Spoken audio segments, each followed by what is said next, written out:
Hola a todos, bienvenidos a Letos. Este es un canal creado por mí, Ana María Zuluaga, con el fin de hablar de deporte, pero desde la perspectiva del derecho deportivo. Aletos se va a dividir en cuatro segmentos. El primero será una curiosidad, el segundo será un tema sobre derecho deportivo, el tercero será la historia ya sea de un club, de un deportista o de un deporte en específico, y por último terminaremos con una noticia random sobre deporte. Para este primer capítulo de Aletos, la primera curiosidad con la que voy a empezar será conocer cuál fue la historia de la primera mujer paracaidista.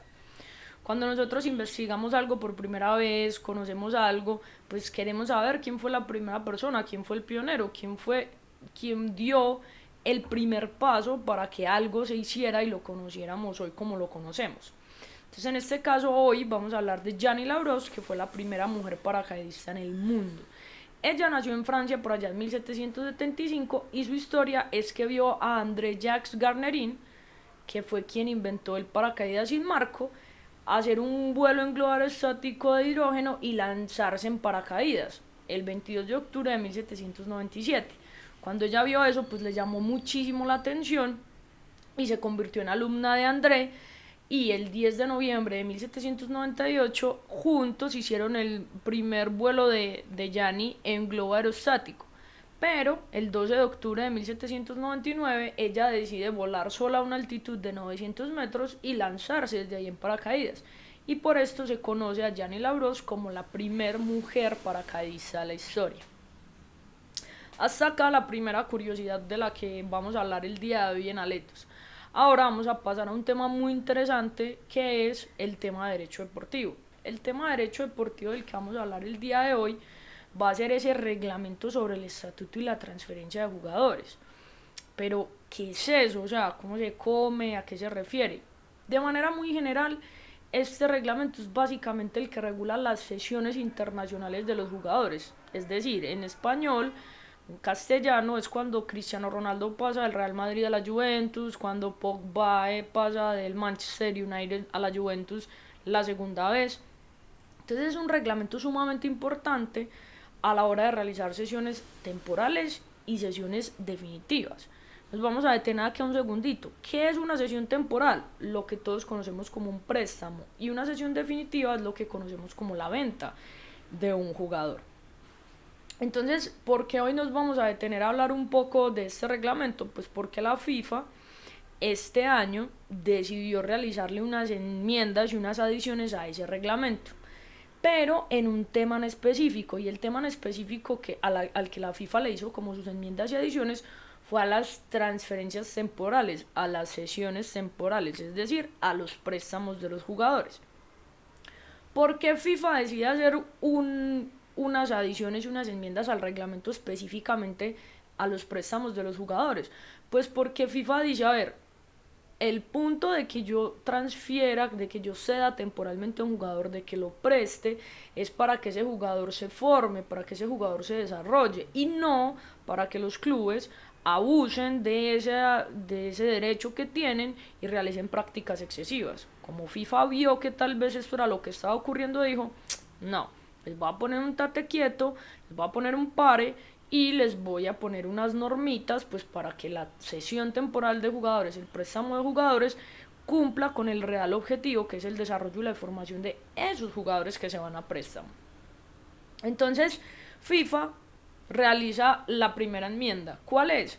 O la primera adición que hace realmente es que incluye el término jugador formado por un club.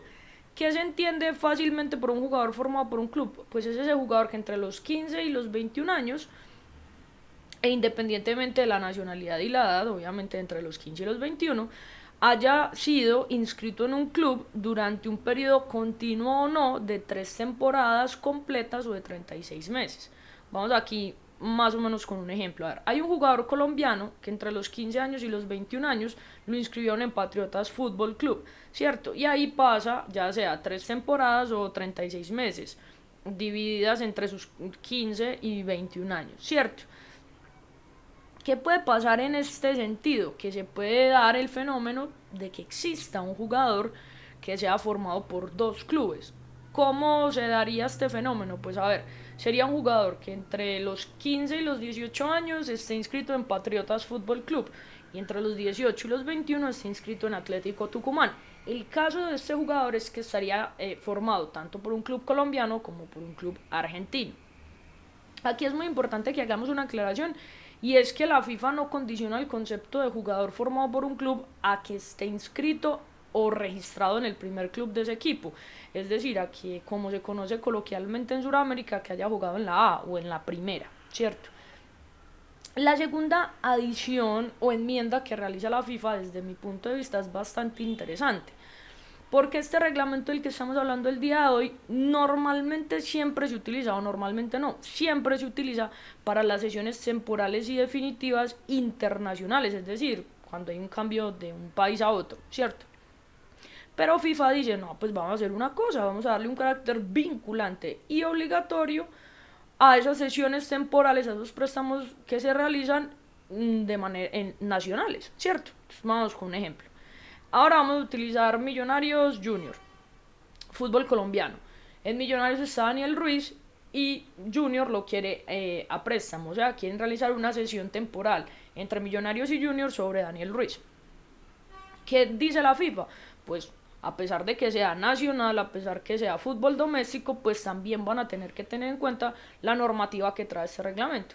Eso sí, pues FIFA entiende que los miembros de FIFA pues no pueden realizar esos cambios de un día para otro. Entonces, a partir del 1 de julio del año 2022 les da un término de 3 años pues para que implementen estos cambios. De todas estas enmiendas que se aplicaron, enmiendas y adiciones que realmente realiza FIFA, son para transferencias, para sesiones internacionales de futbolistas profesionales, hombres, mujeres y de futsal, tanto en el ámbito internacional como en el ámbito nacional. Yo acá quiero hacer una apreciación personal y dar mi punto de vista, y es que al tema de las futbolistas profesionales me parece muy cool que ya se esté incluyendo también en las sesiones temporales, o sea, en los préstamos, para que recorramos el camino y lleguemos hasta el punto de las sesiones definitivas que sea la venta, pues para que el fútbol femenino también genere esos derechos económicos que al final es lo que también permite pues que el fútbol femenino tenga un sustento económico y pues se vuelva también con una masa económica poderosa y que pueda tener fondos para seguirse desarrollando, que al final eso es lo que se busca. Esas serían de manera rápida, genérica y someramente explicadas como esas enmiendas y adiciones que le realiza la FIFA al reglamento. Entonces, vamos a explicar como de manera también rápida los requisitos para esas sesiones temporales, para esos préstamos de jugadores, teniendo en cuenta pues las enmiendas y adiciones que acabamos de explicar. Entonces, entre el club anterior y el nuevo club se tiene que firmar un acuerdo por escrito que se incluya la vigencia de la sesión, es decir, venga, firmemos un acuerdo que diga cuánto va a durar el préstamo de mi jugador de mi club a su club, ¿cierto? Si va a tener algún costo, alguna contraprestación, o sea, si yo como propietario de los derechos federativos de ese jugador te voy a cobrar alguna plata porque mi jugador vaya de mi club a tu club.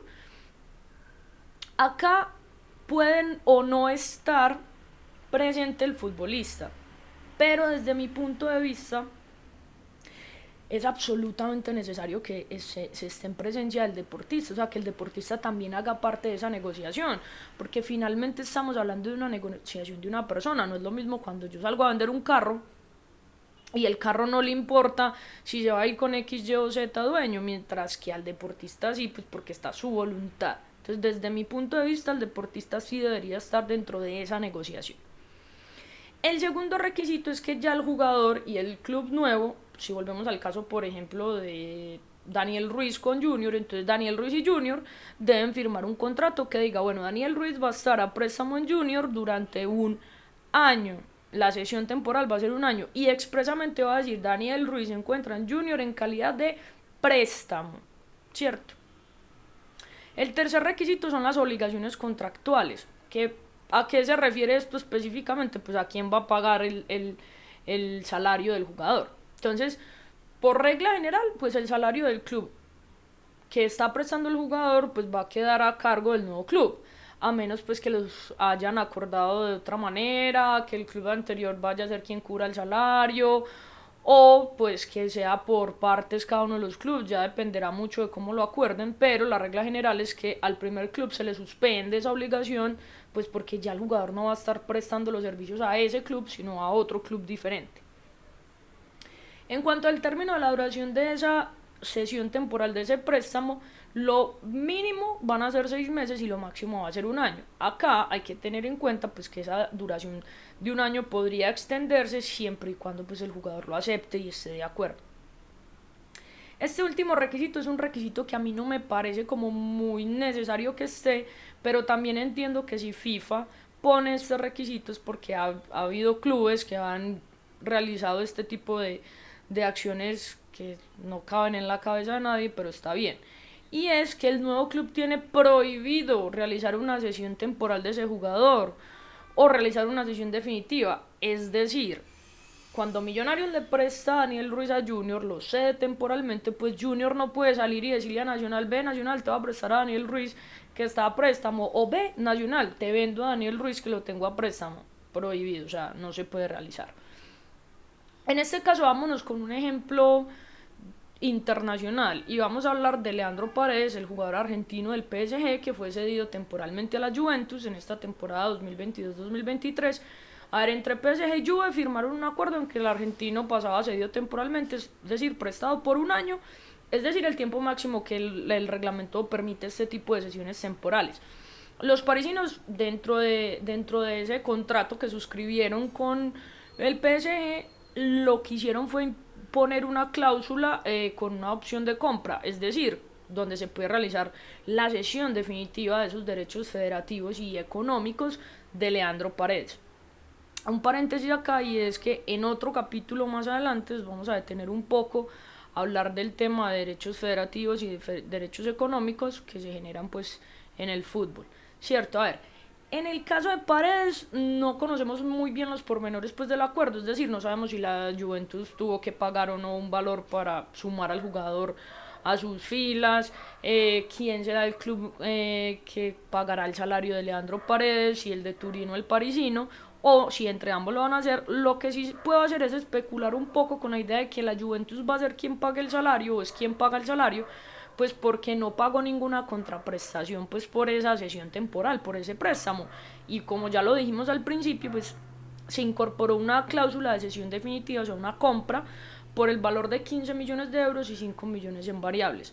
Para terminar este tema por hoy de derecho deportivo, las variables significan como cuántos partidos juegan la temporada, cuántos minutos, cuántos goles hace. A eso se refiere el tema de las variables cuando lo suman a las cláusulas de los jugadores. Ese sería por hoy el tema del derecho deportivo, es decir, el reglamento sobre transferencia de jugadores, pero en cuanto a las sesiones temporales, es decir, los préstamos de los jugadores. Para hoy vamos a tocar la historia de un club que a mí me gusta muchísimo, que tal vez es uno de mis clubes de fútbol favoritos del mundo, y es el Arsenal de Inglaterra. El Arsenal es un club inglés que fundaron en 1886 en el sur de Londres, lo admitieron en la liga de fútbol inglesa, jugó ahí hasta 1904 en segunda y ya de ahí ascendió a primera. Acá hay un dato muy interesante del Arsenal que puede pasar un poquito desapercibido, y es que el Arsenal, como lo acaba de decir, pues lo fundaron en el sur, pero cada que el Arsenal juega el derby contra el Tottenham, que es su clásico rival, se habla del clásico del norte de Londres. ¿Por qué? Pues porque ahora el Arsenal se encuentra en el norte de Londres, pero es un club que se creó, que se fundó en el sur de Londres. El Arsenal y su época dorada, su mejor época, fue con Arsène Wenger, ese entrenador francés delgadito, blanquito, que ahora es el director de desarrollo mundial del fútbol de la FIFA. A ver, la era comenzó por allá el 13 de octubre de 1996, jugaron contra el Blackburn Rovers el primer partido, el Arsenal ganó 2-0, y ahí estuvo sentado en ese banquillo Arsène Wenger durante 22 años, que le sirvieron para ganar 3 Premier League, 7 FA Cup y 7 Community Shield. Jugó 1224 partidos, ganó 708, empataron 264 y perdieron 252. La gran obra maestra de Arsène en el Arsenal se dio en esa temporada 2003-2004, donde ganan la Premier League de manera invicta, y por eso es que nosotros en la actualidad los conocemos como el Arsenal de los Invencibles. Ahí Arsène tenía jugadores del calibre de Lehmann, ese arquero alemán muy recordado en los cuartos de final del Mundial de Alemania 2006 contra Argentina.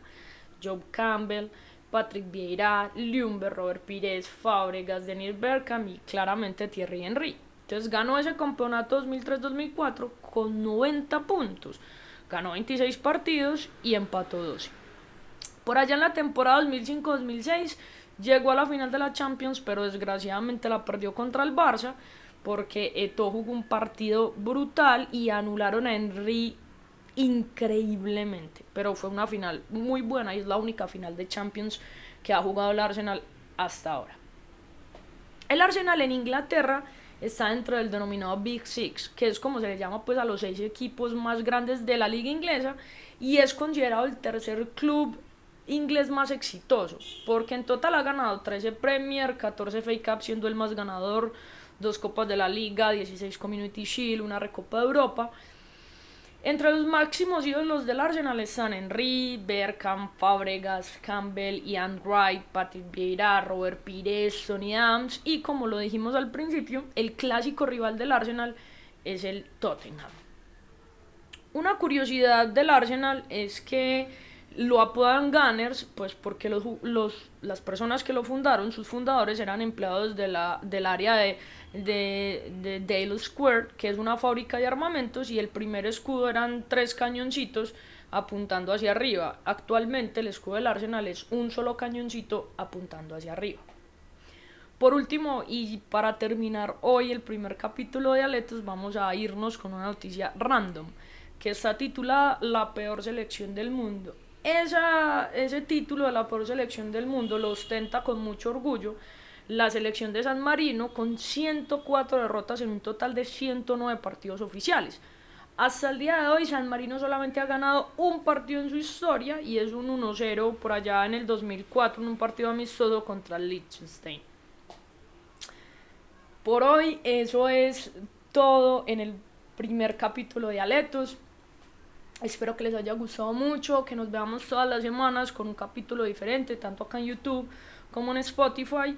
En las dos plataformas se llama Aletos, y vamos a estar tocando todas las semanas temas de Fórmula 1, de baloncesto, de fútbol americano, de golf, de tenis, de todos los deportes que podamos, porque al final la intención es esa: crear un espacio en el que todos nos podamos nutrir de tener mejores bases para tener mejores conversaciones sobre el mundo del deporte, y que no seamos simplemente opinólogos en el deporte, sino que también tengamos un conocimiento más amplio, y ver que el deporte en otras esferas se mueve también de manera muy cool y muy genial, como en el tema del derecho deportivo. Entonces, muchísimas gracias por acompañarme el día de hoy, y que nos sigamos viendo todas las semanas para que hablemos mucho de deporte y mucho de derecho deportivo.